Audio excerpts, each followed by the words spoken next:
dollar. Dirt and money, no soul. Had to go and get it, ain't no time to kick it. Got a stack of flip for my foes. Dollar. Please tell me you can hear me. Don't turn your back and don't neglect me. Just let me know if you need me. Dollar. Let me watch out for my partners. Keep my money long, get my team strong. Let me run away from my problems. Yup, what's good, Original Crew, man? We're back. We got Spookiest Fears. Do you have any spooky fears, C? No. Not afraid of anything. Lies. What am I afraid of? Let a spider fall right now down from the ceiling. Okay, I don't like spiders. But I'm not Clowns. scared. Oh, I'm not scared of clowns. All right, let a clown run across you at night. You scared. At night? She's talking about this is situational. Right, first of all, I'm like, a clown running across. Where would I be at nighttime for a clown? Just in random. Remember back in the day, that was just popping up out of nowhere. Like, let you be walking a dog at night and you see a clown just standing in the... Yeah, but it's not that I'm scared of clowns. It's the fact that some weirdo is standing at the end of... That's different.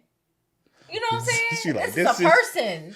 Not that I'm scared of someone in a clown. What if you just walking by, you know what I'm saying, and you know where the little drains that the cat's always going down, and you see a cat, you like, hey, kitty, why you jump down? And it's a little clown right there. We all float with a red below. What you doing? I'm gonna be scared, but it's because I'm scared of whoever this situation. Is, not because this is because you in this clown outfit. You're like, get your ass off.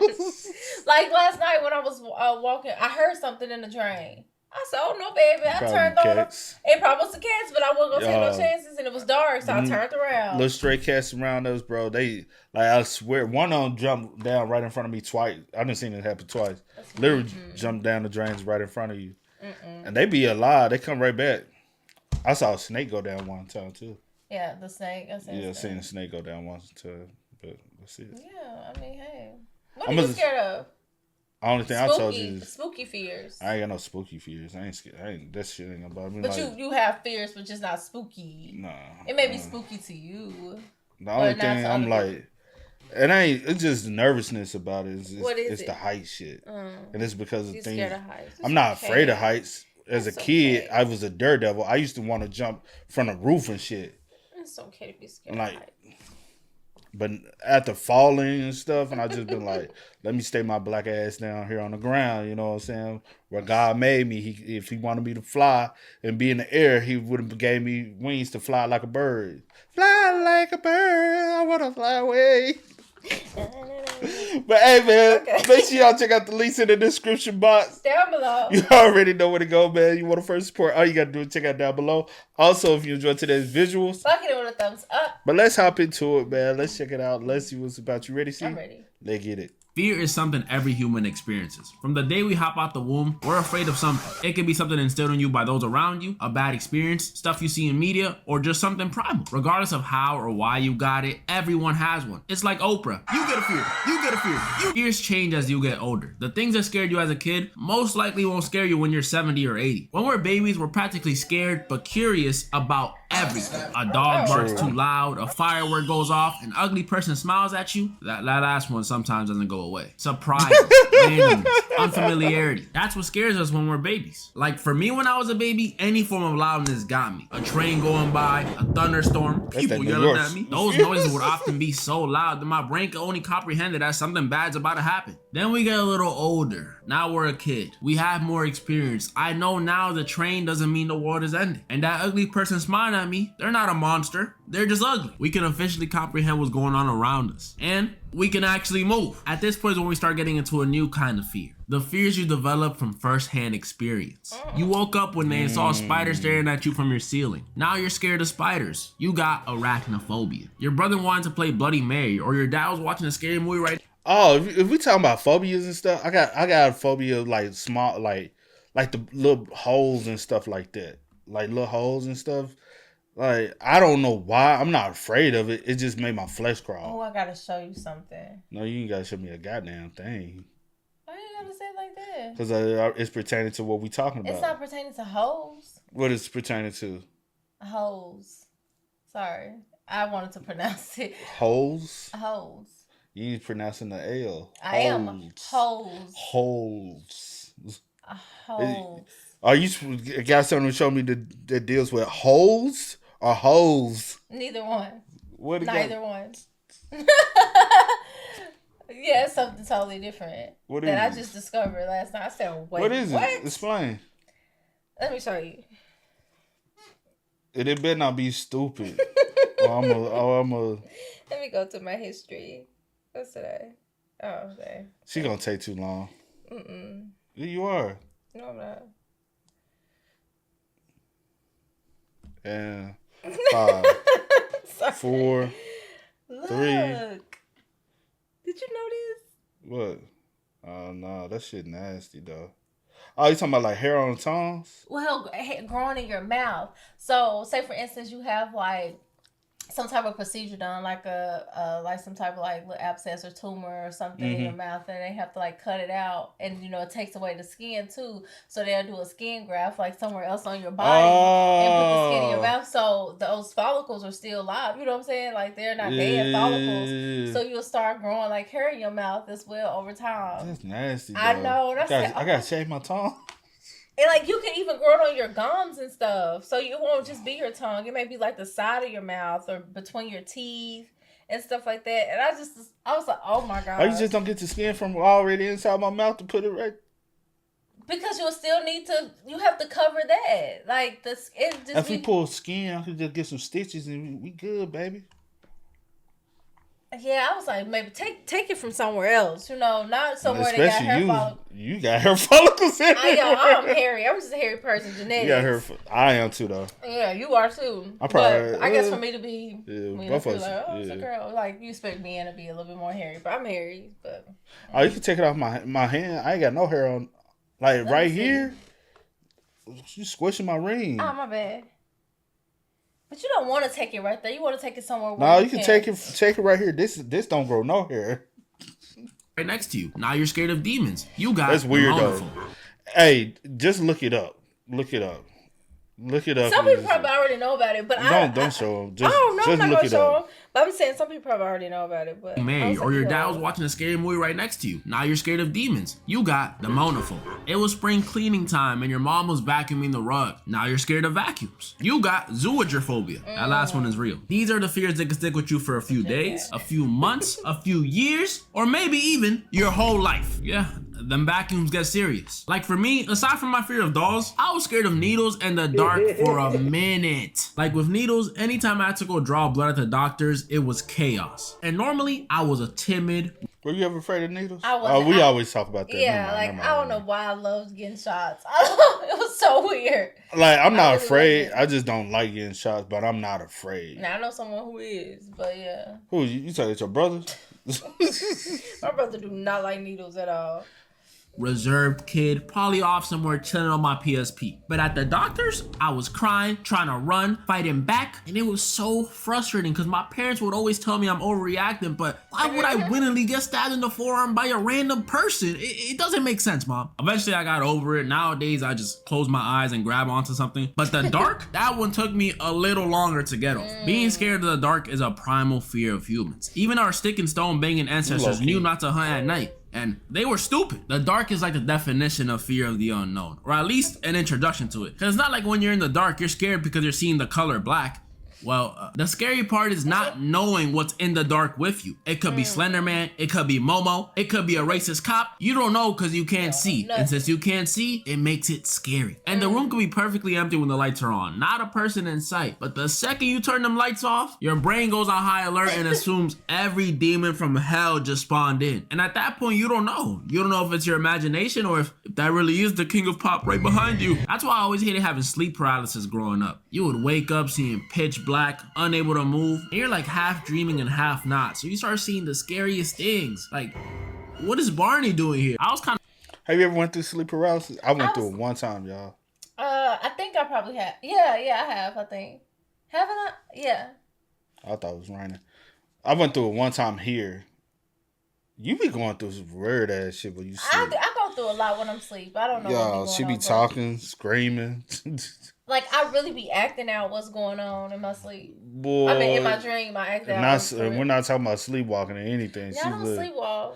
She literally be talking. I was like, Bro, that's how you saw. If I'm fighting in my dream, said, I'm fighting for real. You said, get up! And I be tired when And I then wake the up. last time I heard you, I said, see, what would you say? About that was I ain't gonna speak on it. But you was loud as hell though. But Do I scare you when I do that? it's just weird, bro. Cause it be random out of nowhere. And sometimes I'm asleep and you'll wake me up. But now the sleep paralysis shit, bro. I don't know what the hell happened, and I just was like, bro, cause I went through several cycles, bro, and I was like, why tonight? Does it only happen if you lay on your back? I don't know. I don't know. Cause most people we hear or see they always laying on their back. Cause you remember that time I told you? Cause I think it happened. Matter of fact, it happened 2 nights in a row.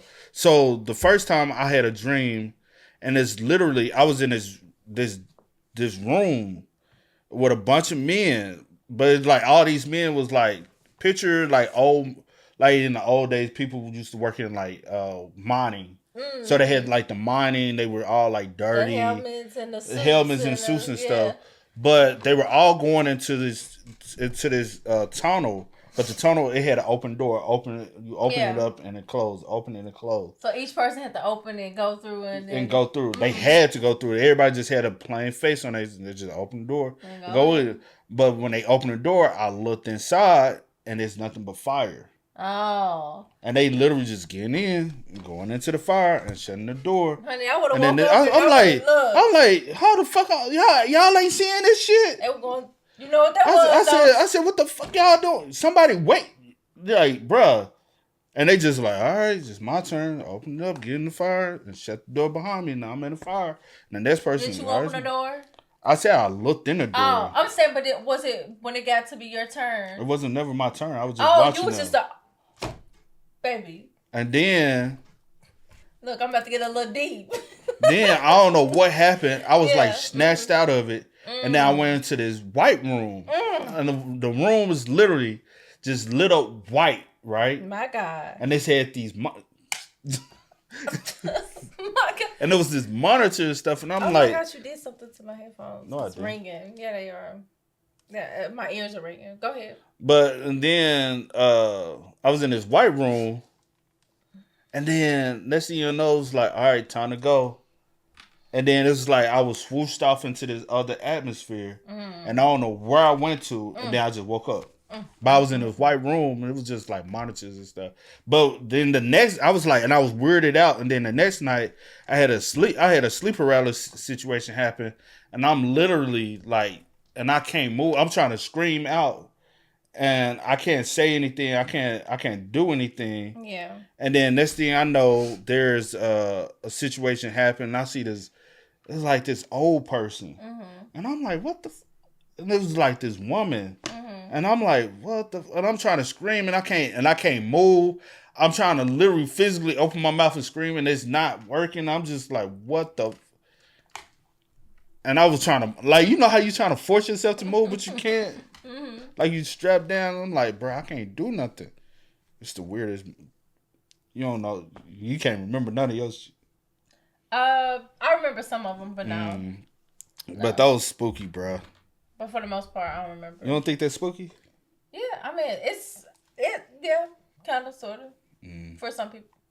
I'm kind of forced to get over my fear of the dark when I was staying in the Dominican Republic. If you don't know, outside of resorts, DR is DR. Over there's constant, and I mean constant power outages. Literally, sometimes we won't go more than 2 days without hearing at least one. So being in the dark, although it may be scary, especially over there with the witches, the bats, the flying roaches, it's something you gotta get used to. And I did get used to it, but I was 13, so I was already a teenager. And by the time you're a teenager, there's bigger things to worry about, because you're officially in high school. That night before the first day of school is the most anxiety-filled night you could think of. I used to be up thinking, am I gonna make new friends? What if my old friends don't like me? What if the teachers don't like me? What if nobody likes me? but what if they rock with the first day fit? At that age is when we care the most about what other people think. Getting embarrassed back then feels like it's worse than anything else that could happen to you. And I knew that all too well. I was a shy background character type of student back then. I avoided everything that could potentially lead to me being laughed at or murmured about. And I especially avoided presentations. Presentations were the worst. Anytime I had to do a project involving a presentation, I'd either avoid doing it or I'd do it, but I let my partners do all the presenting. Which one you think is worse? The first day of high school or the first day of college?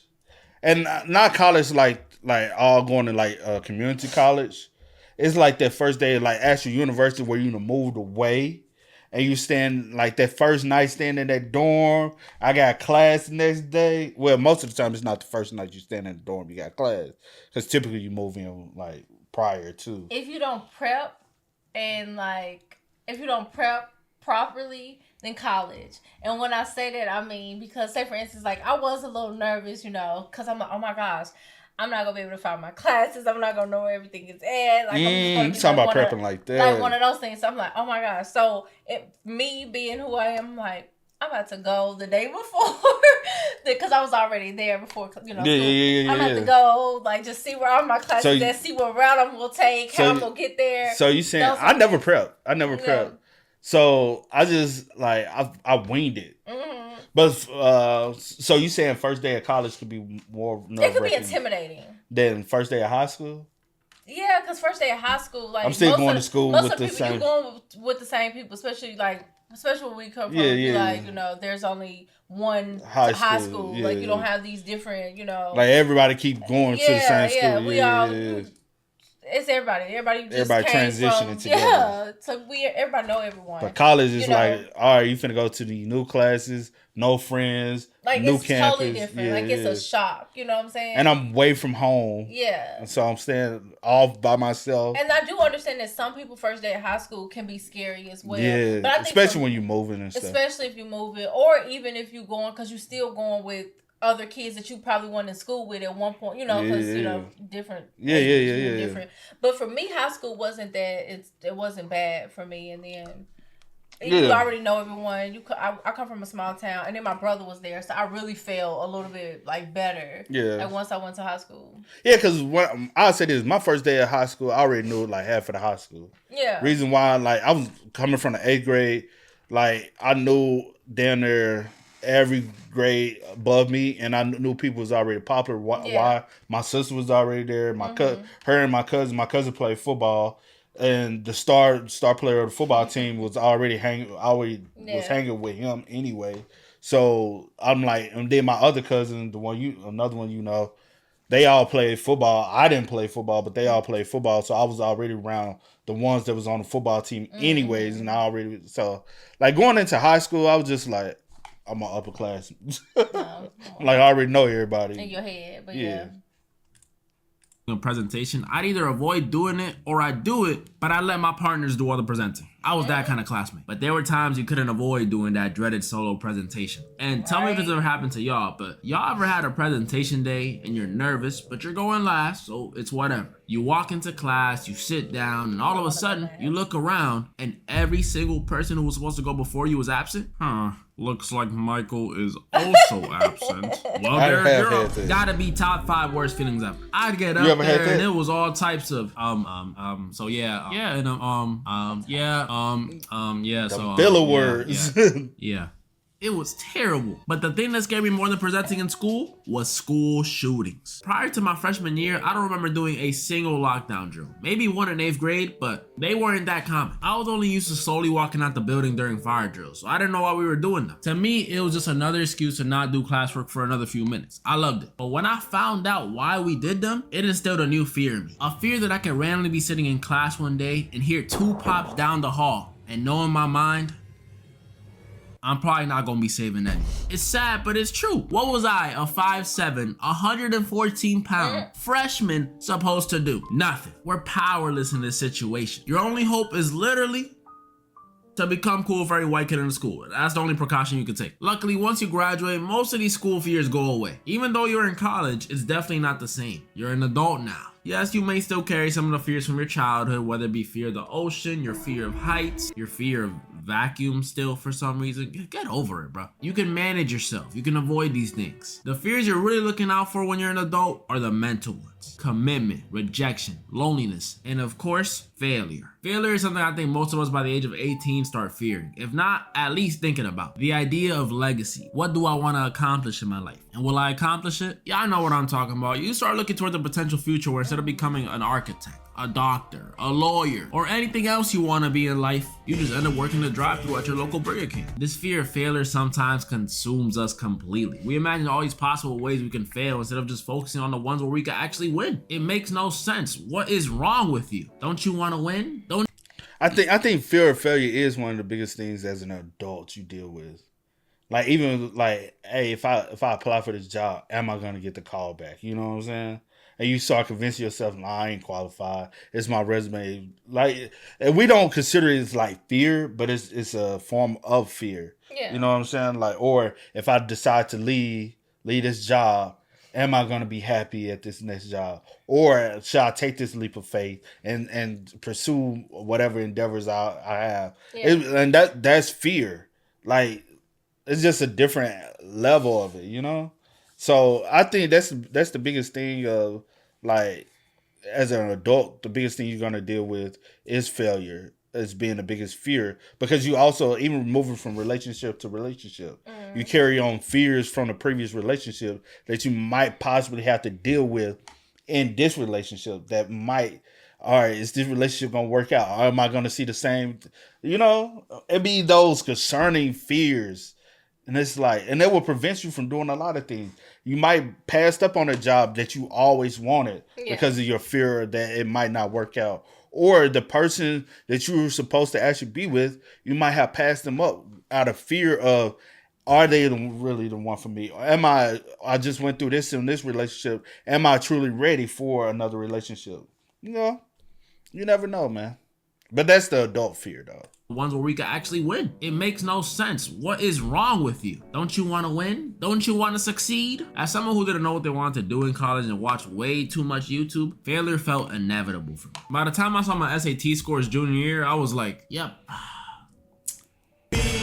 I'm serious too. This fear of failure used to plague my mind. It's the reason I always felt bad for Asian kids growing up. Because if I had that fear, you know they had it. Fear of failure is not always about career or academics though. It can be something as simple as fear of getting rejected by your crush, fear of playing bad for your sports team, or not wanting to learn a new thing like driving because you feel like you'll just hit everybody or something. There's so many ways you could fail. How could you not be afraid of it? It's quite literally the ultimate unknown. You can't predict the future. But the funny thing about failure is we literally fail all the time as humans. Like, have you ever seen a baby fall in public while trying to walk? That baby failed at walking, but it doesn't just sit there and cry. You know, at that height, they don't take fall damage. They just get back up and try again. If not, how would they learn how to walk? If babies didn't bounce back from failure, we would have a society full of Stephen Hawking. Even back to Mr. Put the Fries in the Bag working the drive-thru at Burger King. He could be doing that at the fossil age of 30, and that's not necessarily failure. He might have just fallen like that baby and he's just waiting to get back up. It's what he decides to do after his fall that determines whether or not it's failure. It's dependent on what you do and what you perceive as success. Sadly, this is something people don't realize till they're older. Sometimes all the way past adulthood when you reach that old man status. And by that point, it's not that you can't anymore, it's that you're more worried about other things like why parts of you are sagging that low. And what's on your mind at that age is death. Death is literally something that's gonna happen to every single one of us. You can be watching this video in 2024, 2054, the year 3000. Unless you make like some immortality super soldier serum, it's gonna happen to you. Death is scary. I don't like thinking about death. I mean, I've literally been alive my whole life. I don't know nothing besides living. The idea of not experiencing anything on the face of the earth ever again is hard to wrap my mind around. No sadness, but no happiness. No more arguments, but also no more good moments. No more chocolate ice cream, but also no more salted caramel ice cream. You don't go through any more hardships, but you also lose that great feeling when you eventually overcome that hardship. It's scary, and death is especially scary when you lose someone close to you. Now, I'm gonna share something with you guys that I've never shared on this channel before. About 5 years ago from the making of this video, September 2019, I lost one of my close friends. And at the time, I was distraught. I had lost my grandfather 3 years prior, so I knew that death isn't something that just hits you up like, hey, I'm in town, I brought donuts. Let's link up. It's a surprise, a very, very bad one, but a surprise nonetheless. But with this one, it felt different. When you're older, as sad as it sounds, you expect it eventually. Doesn't mean it doesn't shock or hurt anyone, because it does. It really does. But you know, we tend to die when we get older. But when you lose someone close to you that was at a young age, that's just not something you're expecting. People are less accepting of those kinds of deaths. I was sad. I was angry. I was confused. But more than anything, I was scared. I had close encounters with death before, but these encounters didn't compare to how close death feels when you lose a loved one. It felt like death was right around the corner, just waiting to take another one of my loved ones or to just take me. But let's take a step back and look at this positively. If death is so close to us and unpredictable, then that gives us even more of a reason to cherish, to experience, to try. Cherish those around you. Cherish yourself. Cherish any good moment you can and find a lesson or even humor in the bad ones, because you may not know when your last one will be. Experience new foods, new activities, new anything, and make sure to try. Please try. Don't let your fear of failure, your fear of death, or your fear of me, or your fear of anything for that matter, stop you from doing what you want to do. Whether it be applying for that school, uploading that first video, or facing that fear of women that a lot, and I mean a lot of y'all commented. Yeah, we're gonna have to tackle this in a separate video. Giving up wasn't an option for me in this YouTube channel. There were a lot of moments when I didn't know how it was gonna happen, but I knew I wanted it to happen, because I'd rather be the dude that dies trying than the dude who just was too scared to try. It's how you get all these stories of these random old heads saying, man, if I would have kept it up, I would have been the next Jay-Z, man. Yeah, Cracky. Take my dollar and go. Not everyone will support you, and that's okay. You don't need them to. As long as you believe, you can achieve. There's a powerful quote by this dude, Ralph Waldo Emerson, that goes, fear defeats more people than any other thing in the world. So, the question is, are you gonna let it defeat you? That last part was some truth. That last part was some truth, man. Like, I see so many people, you know what I'm saying, try to kind of dictate and navigate their success by the rest of the people around them and society expectation of them, where they're like, hey, if I don't succeed, then at this pace that I'm seeing everything else succeed, then I fail. And so they'll give up instead of staying that course, man. Like, too many people get caught up into the numbers, into the number game of it, instead of falling in love with whatever they do. You know what I'm saying? Not everything's gonna be a hit, especially when you're speaking on the internet realm. You don't know what might take off. It's been content we've done. We don't know what might take off, and it just takes off. We be like, oh, that took off? Dang, I wish the quality could have been better. You know what I'm saying? But it's just one of those things, man. So even if you are pursuing something of that nature, just strive and try to be the best at it, or the best you at it. You know what I'm saying? Like, whether it be sports, be the best you. You might not be playing baseball and be the next Barry Bonds, but you can be the best version of yourself. You know what I'm saying? As long as you give 100% of your effort and whatever passion you have, no one can deny you your success. Your success is determined by what you put into it. Because other people might you never know what people might be getting help at. They might got an editor. They might got this. But it's some satisfaction out of it that you are doing it yourself and you giving it your all, you know? That's all that matters. But you got any other fear that you thought about? No, not really. One of my biggest fears growing up was failure. Like, when that question used to be asked all the time, and it was cliche because most people was like, probably scared to fail, like, whatever the case may be. But then, like, I think about it, I'm like, was I really scared to fail? Or that's it? It was like, not like, am I really scared of failure? Or because there was never like what harm would it do to just try? What harm would it do to just risk it, put your all into it, and if it happens, it happens. If it doesn't, it doesn't. Like, it wasn't meant for maybe you. It wasn't meant for me. I'm gonna try something else. I'm gonna do something else until I get it. You know what I'm saying? So And yeah, probably. Yeah, that was one of my biggest growing up. Even not even just like becoming an adult and failing, just like anything I was doing, like whatever throughout you might school, do, whether it was work, trying to like compete in something. Yeah. I was scared of failure. I wanted to be the best. So I was like, if I'm second or third or like whatever, that's failure to me. But in hindsight, I tried. Like I did it. So like I need to look at it on that aspect. And the only reason why a lot of people are afraid of death is because it's the fear of the unknown. You don't know what's after this life. And you know something? I'm not necessarily afraid of death, but I know as weird as it may sound, I think I've told you before, I'm pretty obsessed with it. Like as far as like, I always think about it. Like I don't think I'm scared, but I always think about like, what's next, or not even what's next, but like how it would happen. Like I know it's so weird, but I think about it all the time. Maybe I need to stop doing that, but I think about it all the time. I'm like, today could be the day, tomorrow, like you just never know. But yeah, I know we all go, leave one day, but I just wonder how sometime. But y'all spend what's up, man. Let us know y'all thoughts about it for us in the comment section down below. But until next time, y'all know how it go, man. I do go by the name DJ New Kid. This is Sierra Nicole. We are. Kiddandceemgmt. We are. Go and get it, ain't no time to kick it. Gotta stack a flip for my folks. Dollar, dollar, dollar, dollar.